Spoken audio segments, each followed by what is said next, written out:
Salam sejahtera. Jumpa lagi dengan saya dalam renungan firman Tuhan hari ini. Mari kita berdoa sebelum membaca dan merenungkan firman Tuhan. Bapa, kami mau mendengarkan firman-Mu. Kami memohon supaya Roh Kudus memberikan hikmat dan pengertian, sehingga kami dapat mengerti kebenaran firman-Mu yang dapat meneguhkan iman kami. Dalam nama Tuhan Yesus kami sudah berdoa. Amin. Pembacaan firman Tuhan dari Mazmur 123 ayat 1. Mazmur 123 ayat 1.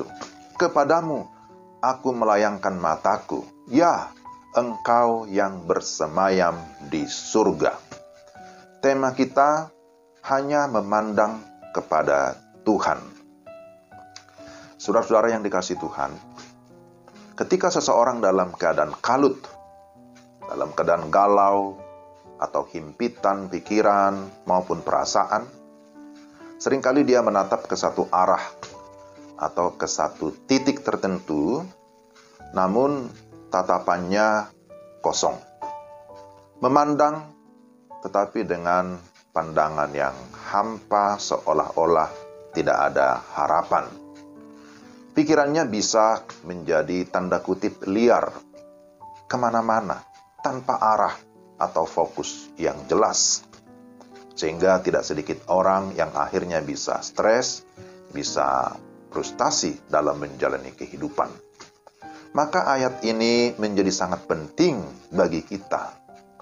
Ayat ini menolong kita, mengarahkan kita bagaimana seharusnya sikap kita dalam menghadapi berbagai persoalan dalam hidup ini. Pertama, kita harus mengingat bahwa memang kita masih tinggal di bumi. Kita masih ada di bumi dan kita sangat terbatas. Apa maksudnya?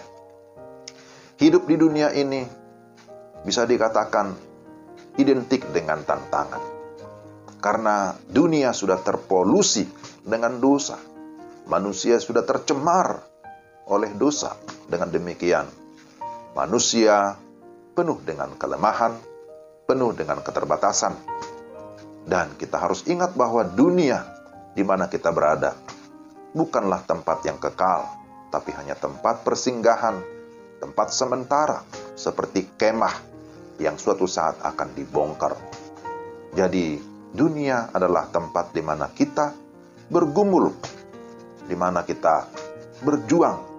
Seringkali orang menyatakan bahwa dunia adalah seperti hutan rimba yang di dalamnya ada banyak binatang buas, ada banyak bahaya.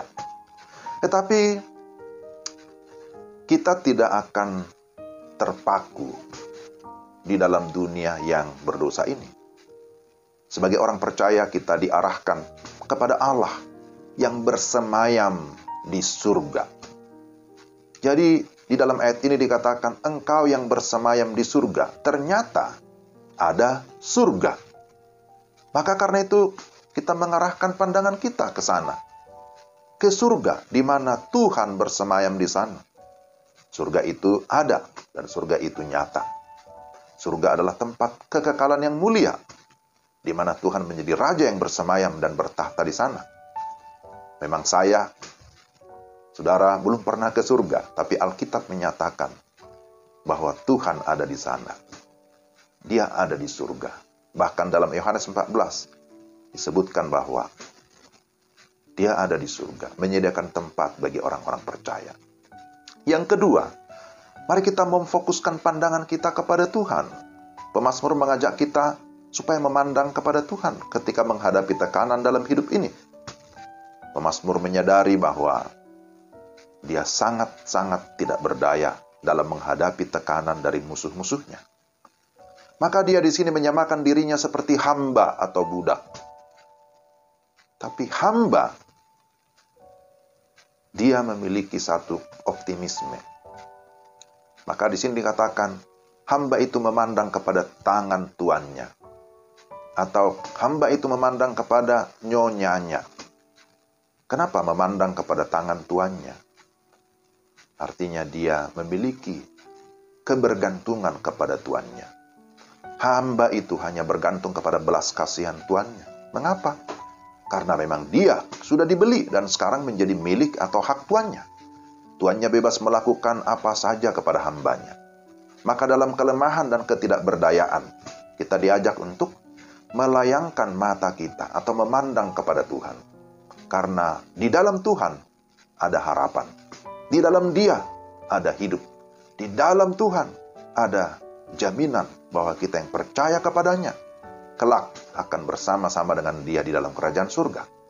Maka pandangan kita kepada Tuhan yang digambarkan seperti seorang hamba yang memandang kepada tuannya, itu jelas karena memang di sana ada otoritas, ada kuasa yang dapat memberikan kita kemenangan, yang dapat memberikan kita pertolongan, bahwa Sang Tuhan itu memberikan kita perlindungan karena kita adalah miliknya, bahwa Tuhan itu punya otoritas untuk memberikan kita kepercayaan untuk bekerja ataupun untuk melayani selama kita ada di bumi, bahwa Dia Tuhan yang akan memenuhi kebutuhan hambanya, dan Dia Tuhan akan mengarahkan hambanya supaya tidak tersesat dalam melakukan tugas dan tanggung jawabnya.